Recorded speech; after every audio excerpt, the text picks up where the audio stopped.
अच्छा dear student, अब हम लोग देखिए मैन्युफैक्चरिंग से रिलेटेड क्वेश्चन को सॉल्व कर रहे हैं। मैन्युफैक्चरिंग का मतलब बनाने से संबंधित। तो एक्सरसाइज 12.2 में क्वेश्चन नंबर 4 है कि कोई मैन्युफैक्चरर प्रोड्यूस कर रहा है नट और बोल्ट। इसे नट और बोल्ट प्रोड्यूस कर रहा है जिसमें कि मशीन ए और मशीन बी के द्वारा नट और बोल्ट बनाया जाता है, निर्माण किया जाता है। तो मशीन ए और मशीन बी जो है नट और बोल्ट कैसे कैसे बनाते हैं उसके बारे में क्वेश्चन में दिया गया है। तो देखिए नट और बोल्ट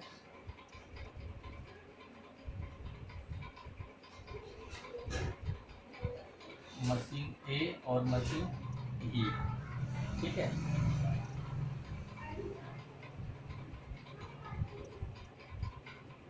मशीन बी के द्वारा मशीन ए और मशीन बी के द्वारा नट और बोल्ट का निर्माण किया जाता है। तब देखिए बोल रहा है कि मैं takes 1 hour of machine A and 3 hour of machine B to produce a package of nut. Nut जो है मशीन ए के द्वारा 1 घंटा लगता है और मशीन बी के द्वारा 3 घंटा लगता है।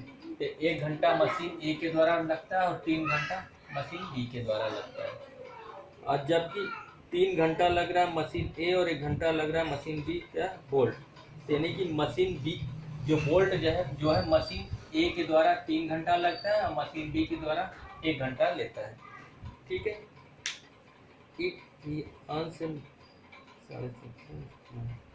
How many package of each machine at least 12 hour per day. यानी कि जो दोनों मशीन है, मशीन ए और मशीन बी, मैक्सिमम क्या अधिकतम 12 घंटा के लिए ही अवेलेबल है। यानी 12 घंटा से अधिक नहीं काम कर सकते हैं। यानी कि इसकी मशीन ए की कैपेसिटी क्या है 12 घंटा, मशीन बी की कैपेसिटी क्या है 12 घंटा। यानी 12 घंटा से अधिक नहीं हो सकता। यानी कि मैक्सिमम यानी कि ज़्यादा से ज़्यादा 12 घंटा या उससे कम ही काम करेंगे। तो यहाँ पे लेस देन और इक्वल टू 12 कर लेंगे। ये भी लेस देन और इक्वल टू 12 क्यों? क्योंकि हमारे पास मैक्सिमम टाइम क्या है 12 घंटा। 12 घंटा से ज़्यादा नहीं चल सकता है। यानी ये हो गया। तो अब मान लीजिएगा कि अब हमारे पास कितने नट और बोल्ट प्रोड्यूस हो रहे हैं। तो मान लीजिएगा let number of nuts be X, Y, bolt be Y. Nut और बोल्ट नट जो है हमारे पास जो प्रोड्यूस हो रहे हैं वो क्या एक्स है और बोल्ट जो प्रोड्यूस हो रहे हैं मशीन के द्वारा वो वाई है। तो ये एक्स हो गया, ये वाई हो गया। अब तब कह सकते प्रश्नानुसार यहाँ ना कह करके सब्जेक्ट टू द कांस्टेंट, यानी कि अन्य विरोधों के अनुसार जो भी कहा जाता है तो लिख देते हैं STC subject to the constant. यानी कि x plus 3y is less than और इक्वल टू 12। और दूसरे के लिए क्या b के लिए जो होगा 3x plus y is less than और इक्वल टू 12। ये इक्वेशन नंबर 1 हो गया, ये इक्वेशन नंबर 2 हो गया। 1 और 2 हो गया। अब इसमें बोल रहा है कि जो मशीन जो बना रहे नट और बोल्ट कुछ ना कुछ बना रही है। यानी कि x और y क्या है ग्रेटर देन और इक्वल टू 0। ये हमेशा ऑटोमेटिक रहेगा। अब हमारा मेन उद्देश्य है इसमें कि जो कितना मैक्सिमम प्रॉफिट लेगा। जबकि एक नट पे 17.5 रुपये की प्रॉफिट ले रहा है और एक बोल्ट पे कितना ले रहा है 7 रुपये की प्रॉफिट ले रहा है। तब हम यहाँ पे लिख सकते हैं हमारा उद्देश्य फंक्शन, उद्देश्य फलन या ऑब्जेक्टिव फंक्शन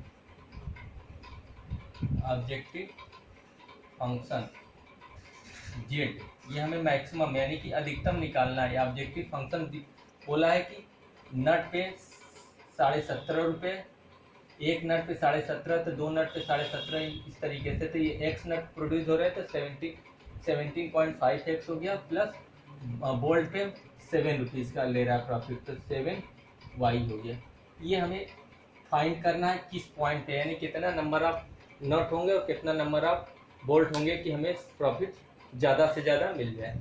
अब देखिए इक्वेशन नंबर 1 से 1 को हम लोग इंटरसेप्ट फॉर्म में कन्वर्ट कर लेते हैं। x/12 plus y/4 is less than और इक्वल टू 1। इसी तरीके से दूसरे को लिख सकते हैं x/4 plus y/12 is less than और इक्वल टू 1। इन दोनों इक्वेशन से हम लोग ग्राफ प्लॉट कर लेते हैं।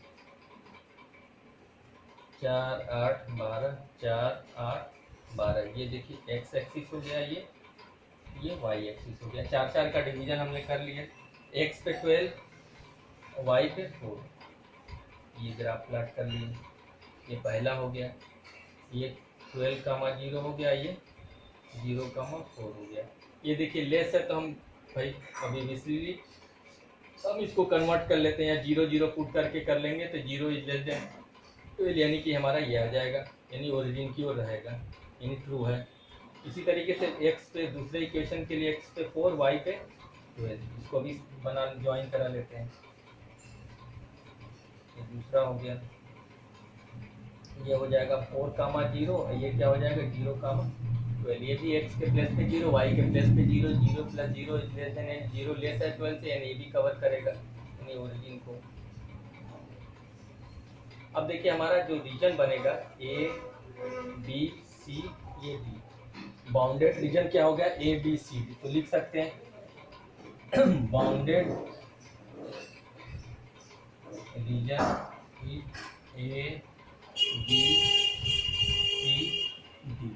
अब A पॉइंट पे, B पॉइंट पे, C पॉइंट पे, D पॉइंट, यानी A B C D ये फिजिबल सोल्यूशन हो गया। इस A B C D जो रीजन हमारा बन रहा है, इस हर पॉइंट पे Z की वैल्यू फाइंड करेंगे, यानी A क्या है 0 0 है, B क्या है 4, 0, C क्या है हमें नहीं पता है, तो ये 1 और 2 या तो हम ग्राफ से डायरेक्ट निकाल सकते हैं, ग्राफ से काउंट कर लेंगे ये x एक्सिस पे कितना हो गया और y एक्सिस पे कितना हो गया, तो ये x, y हम लिख सकते हैं। अब हमारे पास एग्जैक्ट ग्राफ नहीं, तो हम फिलहाल करेंगे क्या, इन दोनों इक्वेशन को सॉल्व कर लेंगे, यानी 1 और 2 को सॉल्व करेंगे तो क्या आएगा, वो हमारा C का पॉइंट निकल जाएगा।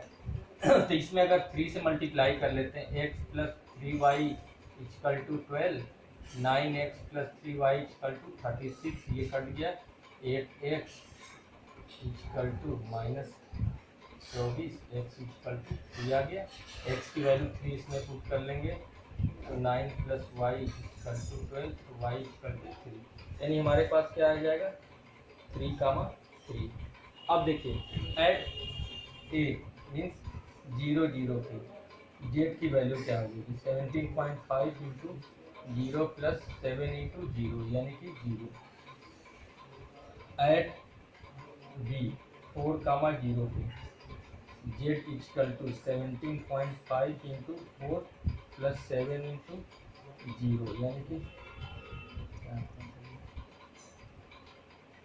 ये 70। एट सी 3, 3 पे Z equal to 17.5 into 3 plus 7 into 3,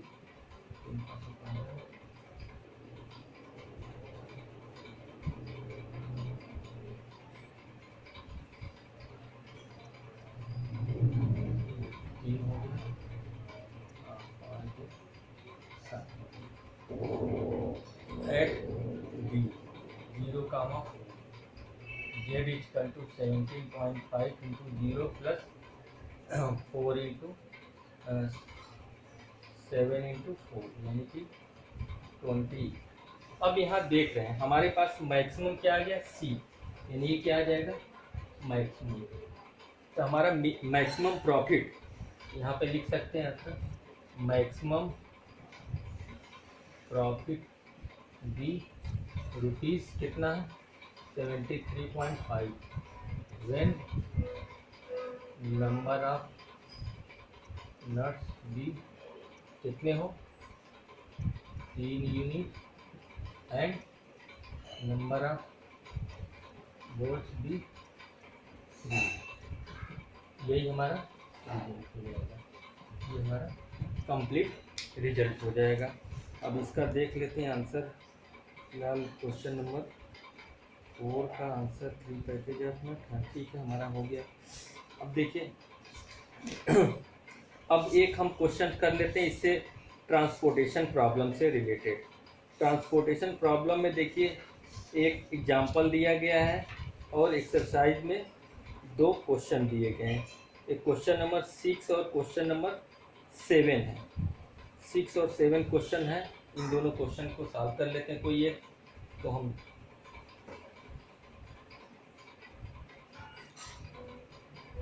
हमारा डाइट हो गया, मैन्युफैक्चरिंग हो गया। अब ट्रांसपोर्टेशन से रिलेटेड एक क्वेश्चन कर लेते हैं।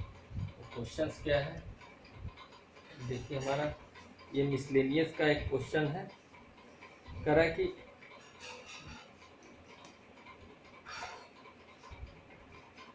मिसलेनियस 12, ये क्वेश्चन नंबर है हमारा 6। कह रहा है कि दो गोदाम है ए और बी, जिनकी कैपेसिटी दी गई है 100 क्विंटल और 50 क्विंटल, और उन दोनों गोदामों से 3 राशन साफ डी ई एफ के मतलब राशन की सप्लाई होती है, जिनकी कैपेसिटी दी गई है 60, 50 और 40 क्विंटल। तो कह रहा है कि उस गोदाम से, दोनों गोदाम से तीनों राशन के दुकानों पे जो सामान पहुंचाया जा रहा है उसकी कास्ट भी दी गई है। मान लेते हैं ये दो गोदाम है ए और बी है, ठीक है।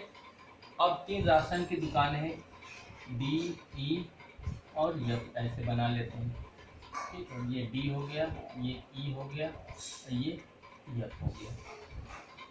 अच्छा, अब इसके बाद है देखिए करा कि दोनों जो गोदाम है उनकी जो कैपेसिटी कितना प्रोड्यूस कर सकते हैं, कितना उत्पादन कर सकते हैं, 100 क्विंटल और 50 क्विंटल, यानी कि 100 क्विंटल और 50 क्विंटल है। ए का 100 है, बी का 50 है। और जो राशन की जो दुकानें हैं 3, 60, 50, 40 क्विंटल है। 60 है, इसकी 50 है, इसकी 40 क्विंटल है। अब कह रहा है कि ए से डी तक पहुंचाने का, ए से ई तक और ए से एफ तक पहुंचाने का खर्च दिया गया रुपए में। ए से डी का, ए से ई का और ए से एफ का। यहाँ से ए से 6 रुपया है, 3 रुपया है और ये 2.5 रुपये है। इसी तरीके से बी से डी का, बी से ई का और बी से एफ का पहुंचाने का अलग अलग खर्च दिया गया। 4 रुपया, 2 रुपया और 3 रुपया। तो आपको पता करना है कि मतलब दोनों दुकानों से या दोनों जो गोदाम है उनसे पहुंचाने का मिनिमम कास्ट यानी मिनिमम ट्रांसपोर्टेशन खर्च कितना होगा। तो मान लीजिएगा कि ए जो है डी को x क्विंटल दे रहा है, ई को y क्विंटल दे रहा है, तो एफ को कितना देगा। इसे इसके पास 100 क्विंटल है, x क्विंटल इसको दे दिया, y क्विंटल इसको दे दिया, जो इसके पास बचा वो क्या करेगा, एफ को देगा। तो लेट कर लीजिएगा, let A is x quintal to D y quintal to E, then F को कितना देगा 100 minus x plus y to F, यानी इसको x क्विंटल दे दे, इसको y क्विंटल दे देगा, तो इसको कितना देगा 100 माइनस एक्स प्लस वाई हो जाएगा। अच्छा, इसकी कैपेसिटी है 160 क्विंटल की, यानी कि 60 क्विंटल की इसकी कैपेसिटी है। और ये जबकि x क्विंटल ले चुका है, तो इस बी कितना इसको रिक्वायर, मतलब बी इसको कितना देगा। जैसे मेरे पास 50, मुझे 50 रुपये चाहिए, मुझे किसी ने 10 रुपये दे दिया, तो जो अगला दूसरा पर्सन होगा मुझे कितना देगा, 40 रुपया देगा। क्यों, क्योंकि मेरे पास 50 रुपये की आवश्यकता थी, 10 रुपया कोई और दे दिया, तो बचेगा कितना, 40 रुपया किसी दूसरे से ले लेंगे। तो उसी तरीके से इसको कितना मिलना चाहिए, 60 माइनस एक्स, किसके द्वारा, बी के द्वारा। इसको कितना मिलना चाहिए, 50 माइनस वाई। अब इसके पास बचा कितना, ये इसके पास 50 क्विंटल है, इतना इसको दे दिया, इतना इसको दे दिया, तो इसको कितना देगा, 50 में से इन दोनों को माइनस कर लेंगे, तो 50 minus 60 minus x plus 50 minus y, इसको सॉल्व कर लेंगे, कितना आ जाएगा, एक्स प्लस वाई माइनस 60। ये क्या करेगा, बी क्या करेगा, एफ को देगा। अब देखते हैं, अब यहाँ पे जितने ये सब है नीचे वाले, इसको ग्रेटर देन और इक्वल टू 0 कर ले, ठीक है। तो x y is greater than और इक्वल टू 0। अब इसको ले लेते हैं, 60 minus x is greater than और इक्वल टू 0, तो एक्स इज लेस देन और इक्वल टू 60 लिख सकते हैं। इसी तरीके से इसको लिख सकते हैं 50 minus y is greater than or equal to 0, तो y is less than or equal to 50। Equation number 2 बना लिए। इससे ये हो गया। अब ये ले लेते हैं 100 minus x plus y is greater than or equal to 0, तो लिख सकते हैं x plus y is less than or equal to 100। 3 बना लिए इक्वेशन नंबर। अब इसको भी ले लेते हैं ग्रेटर में, x plus y minus 60 is greater than or equal to 0, x plus y is greater than or equal to 60। अब देखिए मेरे पास 4 इक्वेशन बन गए हैं। ये हमारा सब्जेक्ट टू द कांस्टेंट हो गया। इसको लिख सकते हैं STC, जो हमारे पास क्वेश्चन के अनुसार यानी प्रश्न के अनुसार जो अवरोध थे ये हमने लिख लिए।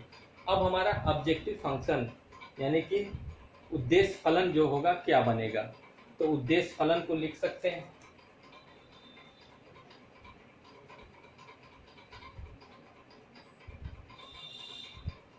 ये हमें चाहिए मिनिमम कॉस्ट।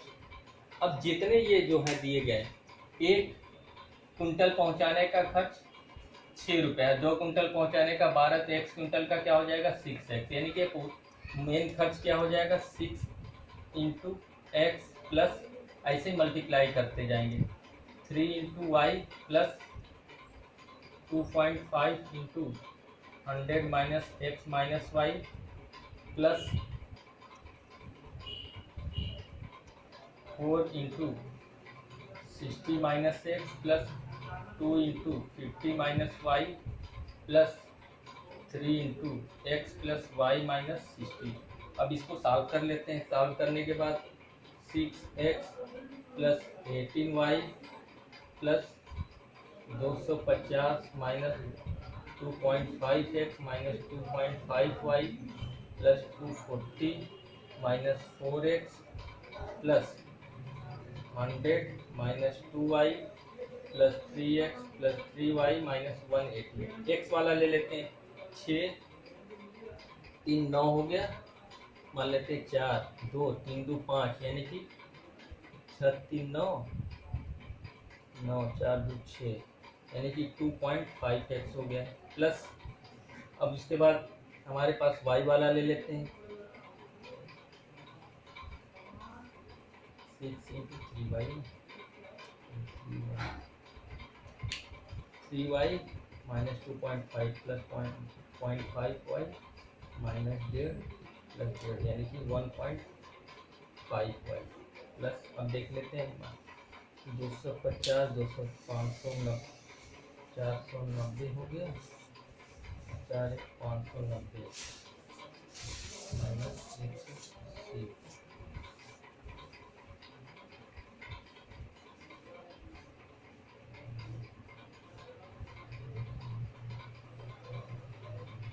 प्लस 410।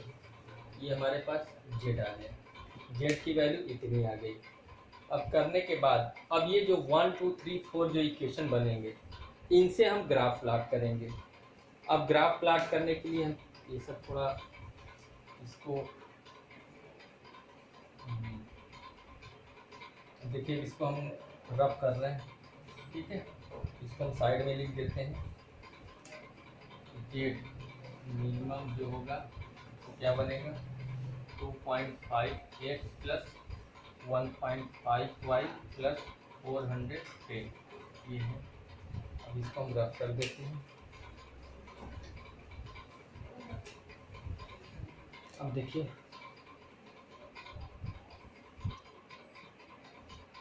देखिए 1 को लेंगे x 60 से, यानी कि ले लेते हैं 10 20 30 40 50 60 20 20 का लेंगे 20 40 20 60 20 40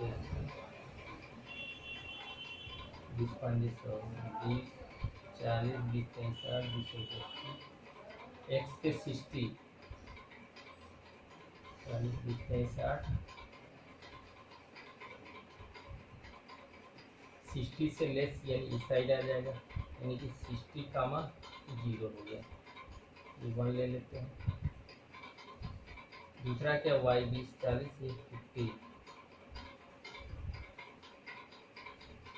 दूसरा हो गया 0,50। ये देखिए ये भी लेस है तो नीचे की ओर ले लेते हैं। दूसरा ये 100, ये 100, इन दोनों को ज्वाइन करा देते हैं। ये तीसरा हो गया 100,0, ये 0,100, ये हो गया। ये देखिए लेस है तो ये भी नीचे की ओर ही रहेगा ओरिजिन की तरफ, यानी कि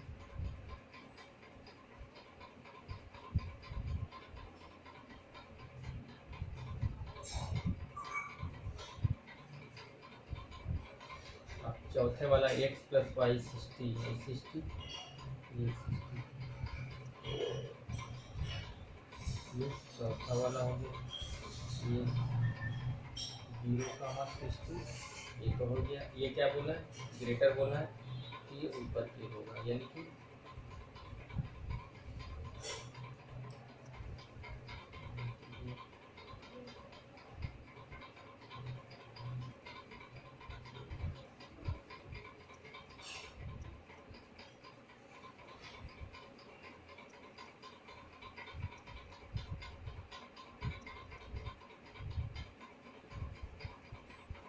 देखिए हमारा बाउंडेड पोर्शन ये ए बनेगा, ये बी बनेगा, ये सी बनेगा। अब देखिए ए बी सी पे हम तीनों की वैल्यू निकाल लेते हैं जेड पे। ये जो ए बी सी पॉइंट है, ए बी सी पॉइंट पे जेड की वैल्यू निकाल लेंगे। निकालने के बाद अब देखिए इस ग्राफ से जो हमारा बाउंडेड पोर्शन बना है ए बी सी, तो लिख सकते हैं बाउंडेड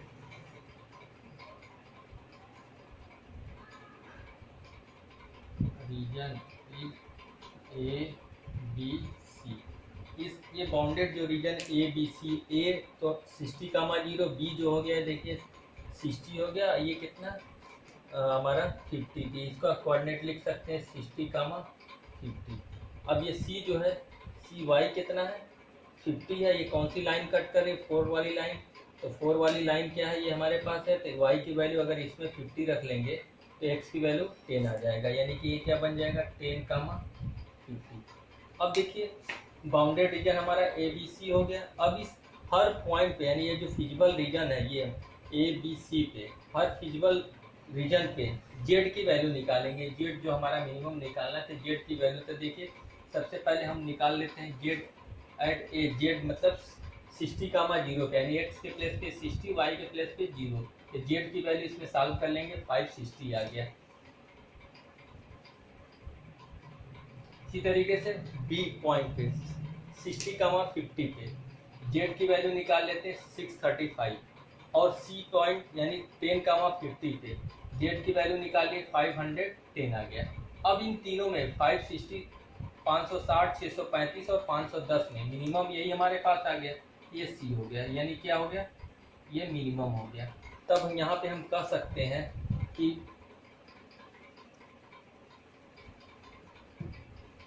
जो मिनिमम कास्ट ट्रांसपोर्टेशन यानी पहुँचाने का जो न्यूनतम खर्च